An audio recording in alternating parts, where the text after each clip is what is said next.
Hello lovely people, it's Cara here from So Mad. Welcome back to my channel and sort of part 2 of what I've been up to with my wardrobe. So in the last video I said goodbye winter, and today I'm saying hello summer. We're really looking forward to seeing you. However, since the last time I saw you, two things have happened. One, this happened to my winter wardrobe, and two, this happened to the weather. So it's totally my fault that summer is now over, so I'm really sorry about that. Isn't it just typical that you put away all of those winter woolies and long tops and things, and the sun goes in and the rain comes out? Yeah, that's just English weather for you, I guess. So one of those things. Let's hope summer comes back. So, at the moment, I'm probably being more frugal and more cautious about things I spend than I have in a long time. Don't get me wrong, I'm a cautious kind of person, but I think it's really important this year that a little bit of a make, do and mend, or reuse what we've got. Yeah, we're all using the resources that we have to hand, and me reviewing my summer wardrobe in the way I am is really useful because it means I can, you know, rediscover some things I made last year, and reuse those patterns, and certainly shop from my stash with what I've already got. Don't get me wrong, I absolutely am supporting the retailers in terms of particularly local retailers, and I've got a fabric call coming up in a few days time or so, depending on when the fabric arrives. I do want to support the industry and keep it going, but I'm also reining it in a little bit by using some of the patterns I have. Yeah, that just seems to make sense to me in this economic environment. So what have I got coming up for you in today's video? Well, I feel like I'm taking you on a little bit of a summer holiday with me. It's obviously it's pictures from last year, back in a world where we could go out and have, you know, go to parties and meet people, and I'll warn you, there's some high days and high times in some of the pictures I've got coming up, including some festival photographs. There's also some of me in swimwear. Yes, I said me in swimwear, because let's face it, what's a summer wardrobe without a swimming costume? And I did venture into that last year, so I look forward to sharing that with you. So I warn you also that my Sew Over It obsession continues. I did warn you in the last video that that would be the case, and I therefore set it out into categories similar to what I did last time. So I've got Sew Over It, I've got the big four, so I've got a simplicity pattern and a new look pattern to share with you, and also other, and there's some really interesting categories in there. So let's get started. Each time we meet, I like to share with you what I'm wearing, so I'll pop a photo in, but I'm in a Mandy boat tee, which is a free pattern from Kittenish Patterns, so I highly recommend that if you haven't had a chance to look at that. But lots and lots of the sewing community know about it already. Really great make, very quick to make too. And I'm in the Flint trousers, and I love that about rediscovering a pair of trousers you made last year. And I'll definitely be making more of those this year. So moving on to the other makes. So Sew Over It. I figured I would put 3 photos up here. So the first category of Sew Over It would be the dresses, and I've got the Lottie, which was actually a pattern from one of Lisa Comfort's magazines. She doesn't make them anymore, the magazines that is, but the Lottie was one of the designs that you got free with the magazine. It's a really simple make, in that you use bias binding along the top of the dress, and that actually then forms the straps as well. Initially I made it without the button placket for speed, so I basically sort of cut it on the fold, if you like, on the front, but then I decided to put the button placket back in, and also was able to take it in a little bit that way, and it's a really yeah, really pretty summer dress. Yeah, one of my favourites, and I absolutely love that fabric. Sadly no longer available, but it was doing the rounds last year and it was very popular. Hopefully it'll make a reappearance somewhere this year, look out for it. Yeah, I'm actually at a festival there, Love Supreme Festival, which is really great fun, which is why I looked very chilled, because I was, which is great. The next dress I can show you is the vintage shirt dress. I'll put that picture up here. Love this design. Again, it's a little bit more complicated because the number of buttons on it, and it was one of my first experiences of making sort of the reveal collar that you'll see in the photograph. But yeah, really pretty. I only made one of those. I'm not sure why actually, so again I need to revisit that this year. And then probably one of the makes I've made most of is the Alex shirt dress. Not a brilliant picture, but I'll pop it in there. That's made from a blue chambray from Dragonfly Fabrics. Yeah, really love that pattern. I've made the shirt version, but this is obviously a shirt dress, not that you can really see it there, so maybe I'll put a stock photo in for you to make it a little bit clearer. But yeah, really enjoy those. And all three of those dresses, you can dress up or dress down. I think that's kind of my key style actually, is to be able to have items that are both transitional but can be dressed up and dressed down, so great fun. I've spoken in the past about my obsession with making camisole tops, be it the Ogden cami or the silk cami, and I obviously got them all out and had a look, and I've sort of got a kaleidoscope, as you'll see in the photo I'm popping up, a kaleidoscope of silk camis, and it is mostly because if I've got space when I'm cutting out a project, then I'll cut out a top as well. It just seems to make perfect sense to me. I don't want to end up with a box full of scraps if I can help it, not if they're usable amounts of fabric. And let's face it, who doesn't need a lot of little camisoles in their wardrobe? They go with everything. And when the sun does come out, they're ever so easy to wear. So that's why I've got lots of those. I also really enjoy the poppy play suit.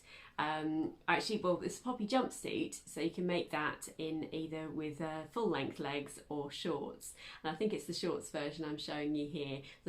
Sadly, I don't have a picture of the play suits all of the play suits that I've made.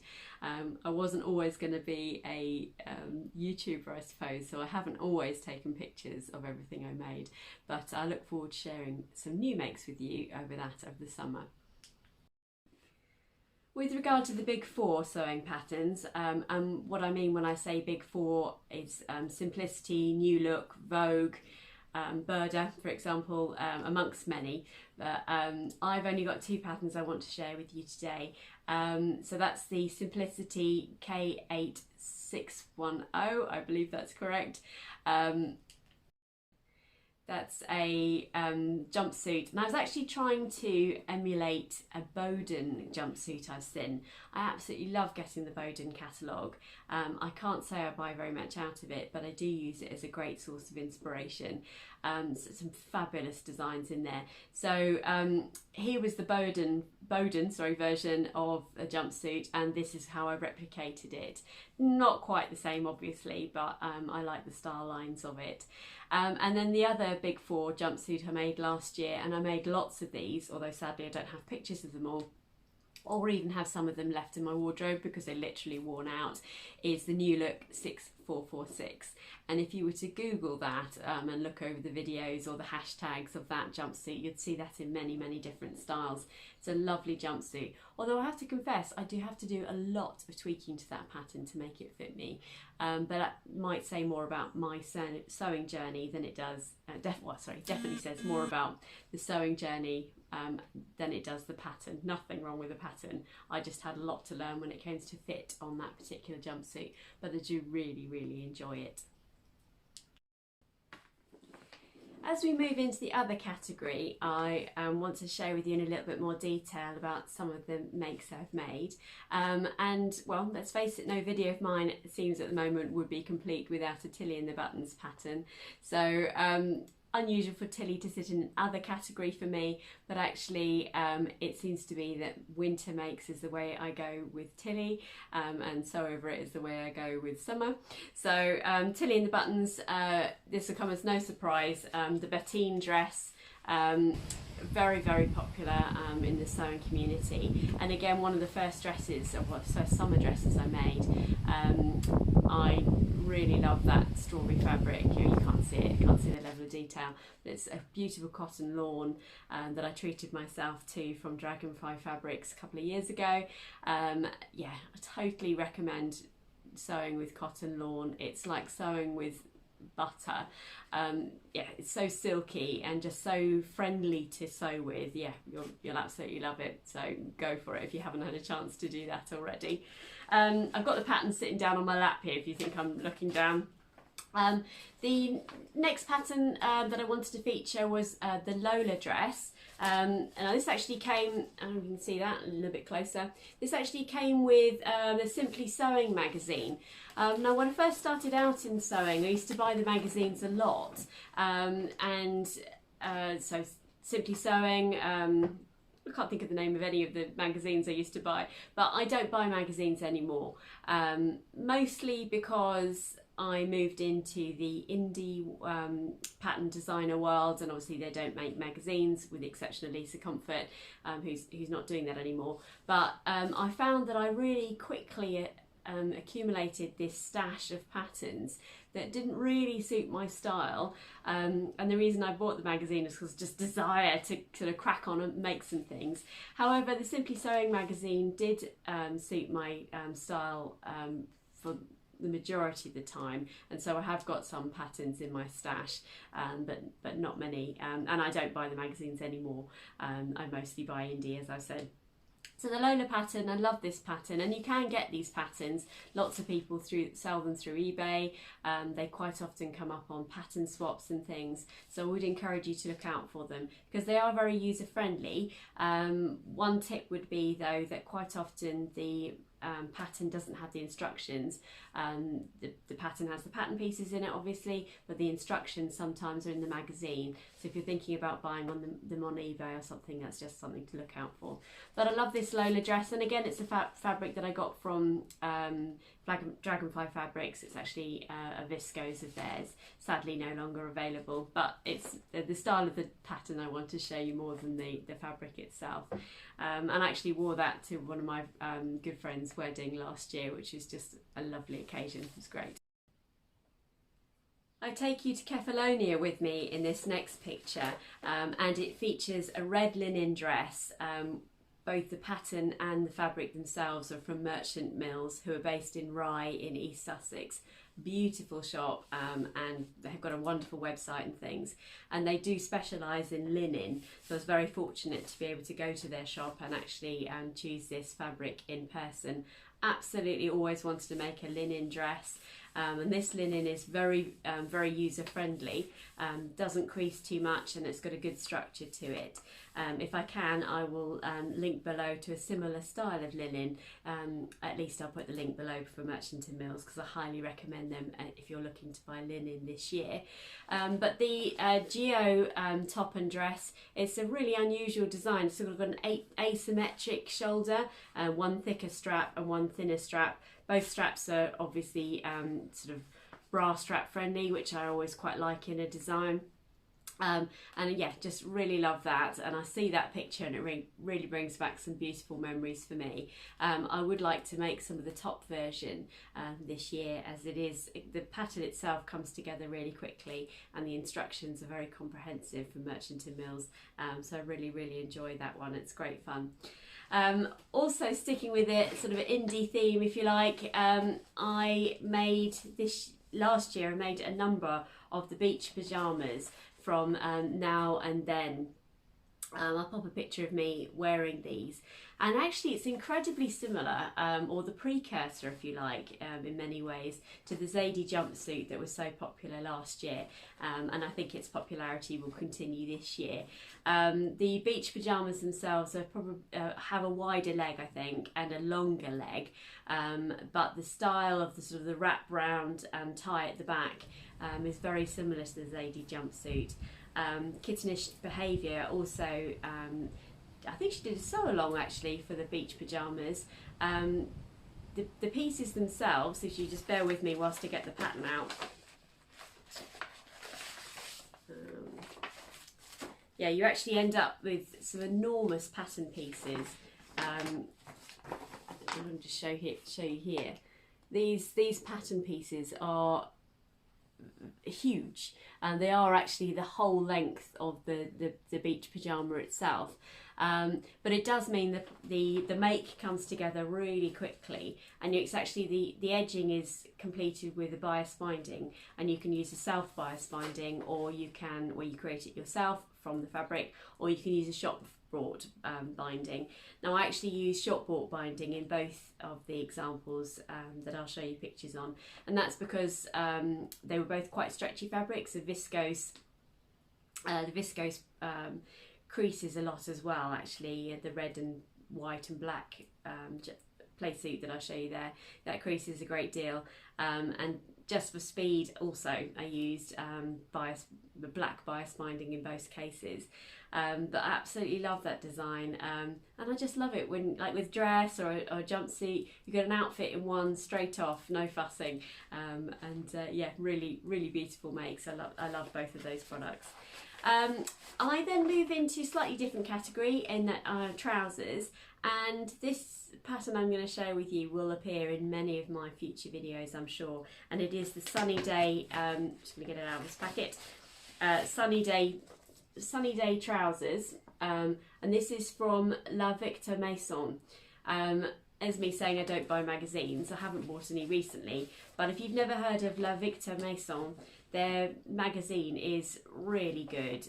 It's a bit like a Burda magazine in that you end up with the patterns in the middle of the magazine and you have to trace them off, but it's, yeah, just wonderful designs. I find it a bit more user-friendly than Burda, if I'm honest, and I think they have less patterns than Burda, but the patterns themselves are more my style. I took to buying maybe 3 or 4 over the course of last year, and these Sunny Day trousers will appear lots. I'll pop some pictures, or at least one picture of me wearing those, and I've made them in jersey, I've made them in linen, I've made them in viscose. It doesn't seem to matter what I make them in, they still turn out really well. They basically got an elasticated waistband, they've got nice pockets, and it's a bit more of a tailored style. In fact, I probably liken it similar to the Sapphire trousers in Tilly's latest book, Keep It Simple, but they're more of a tailored design. They haven't got the flat front that Tilly has on the Sapphire trousers, but as you'll see in what I've been making this month in a video that comes up probably next, you'll see that I've actually adapted the Sunny Day trousers to have that flat front, which is a nice feature, I think. So Sunny Day trousers, let's show you that one more time. Yeah, if you haven't seen that pattern, I highly recommend it. It's PDF only. You can download from Victor Maison website direct a number of their patterns. They also have a YouTube channel and do sew-alongs with many of the patterns. They're not in English. I forget which language they are in, but they're not in English, but you can kind of work out what's happening as they do their sew-along. And then finally, I did warn you that there was going to be swimwear in my Hello Summer wardrobe, and I've not made swimwear before, and I was quite nervous about it. You know, different types of fabric, you know, Lycra, swimwear Lycra can be quite slippery, potentially swimwear elastic, etc. So I was quite nervous, but I'd seen a lot of really good reviews of the Opian Swimsuit, and I love the style of it, so I thought I'd give it a go. It is, however, one of the patterns that I've had to tweak the most over the years that I've been sewing. I can honestly say the pattern isn't made for someone of the measurements I have, particularly when it comes to the top half, and so I had to go through a series of different designs to get it right. And as you'll see from the pictures here, whilst the swimming costume looks fantastic, because of the design of the swimming costume itself, I'm just going to get my pattern out here and show you. Okay, so if you can see here, it's got a beautiful tie front here, and this is open. So it's almost like you've got a bikini top and bikini bottoms, but it's joined at the sides. Well, as I discovered, beautiful as this swimming costume is, if you've got the size chesticles that I've got, I ended up very unattractively with no support in this area of my swimming costume, and nobody wants to see under boob when you're going swimming, so I felt a bit exposed, shall I put it like that. I can't believe I'm sharing that with you, but there you go, that's how it is. So I ended up tweaking the pattern to bring those side sections, if I show it to you once again, these side sections in my final design end up just having a sort of a slit, if you like, down the front, front of the swimming costume here, so I almost get full coverage. The back remains the same, the back is open, which is a really pretty feature, but I don't get to show, which is probably a good thing actually, I don't get to show that part of my body, because nobody wants to see the underside of that part of my anatomy. What a nutterish thing to share with you, but there you go. So I really enjoyed this, and then I went on to make lots of them in different types of fabric, and I'll be honest, I just use matte Lycra 4-way stretch, and the majority of the fabric I bought in the end came from Kittenish Fabrics, who do specialise in Lycra, so I highly recommend going to that website. I also didn't use swimwear elastic. Maybe that's a little bit controversial. I just didn't. I didn't put it in the legs. I didn't put it in the area that's here, as recommended on the pattern. I just didn't, and I haven't found that the performance of the swimwear has been affected. It hasn't gone baggy at the legs or any of those things. And I was really chuffed when my daughter said, "Can you make me a swimming costume?" And as you'll see in the picture here, she looks absolutely fabulous in hers, although I'm biased on that, but I think she looks great. And I made her a number of those, which yeah, again, feels really nice when you can make something for someone else and they wear it so much. And she's also asked me to make her another one this year too, which is lovely. So that's brings me to the end of my summer wardrobe. I hope you've enjoyed seeing what it is I've made, and maybe it's given you some inspiration for what you can make this year. Please, I'd love it if you could like and subscribe, and also comment on what you've seen today. I've still got a lot to learn in terms of being with you on YouTube, and I'd love to know what you'd like to see from me next. My next few plans, it is Me Made May. It's the 1st of May today, so I will be you'll be able to follow me on Instagram on So Mad to see what I've been up to and what I've been making and wearing in May. And my next video, I think, will be probably my plans. I've probably got a fabric haul that I can share with you. I'd like to do a sewing room tour and show you how my lovely environment that I get to sew in, but also how I store my patterns and so on. But let me know in the comments below what you'd like to hear from me, because that will help me, you know, help me decide what I make next. So until then, please stay safe and well. It's been great spending some time with you again. See you next time. Bye.